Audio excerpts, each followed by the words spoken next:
Anything he says is a good word, isn't it? Amen. Amen. So tonight was supposed to be like the last of my teaching on the gifts of the Spirit. And so as I'm studying it, it's just like so good.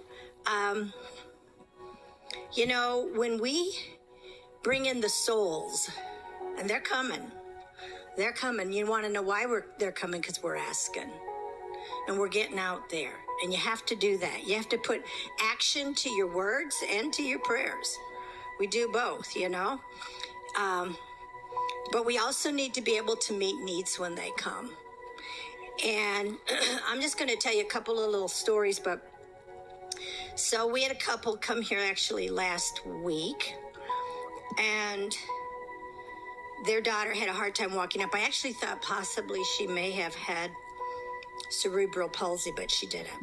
She just couldn't talk, and basically she was dealing with a brain tumor. And so they're missionaries to Spain.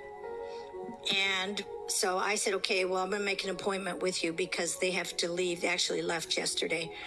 So, but they're coming back and around. They're going around to raise money for their ministry. And so we prayed for this little girl, but as I got her history and I found out some different things that were going on, and when she was 3 years old, she made a vow.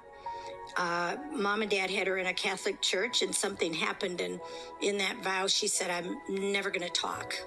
And she became mute. And so for years, she wouldn't talk. She was 3 years old. I think the Lord showed me what had happened, and next time they come, we're going to go against that. But by age 5, she had a tumor in the brain.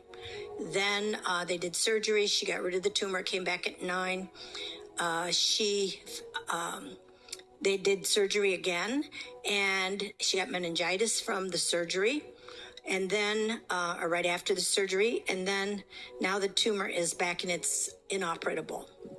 So as we talked and did some history on them, come to find out in the bloodline, there's been a lot of witchcraft, and there's been covenants made. So we prayed, but that girl is locked up in a covenant because we didn't see a breakthrough. Okay, I can tell when people come out of captivity. I mean, you can just tell that. When you start walking people out, you know when they've stepped out of that prison. And she did it. And it wasn't because her daddy kind of pushes her to, stand against things and all that. But it wasn't because of that.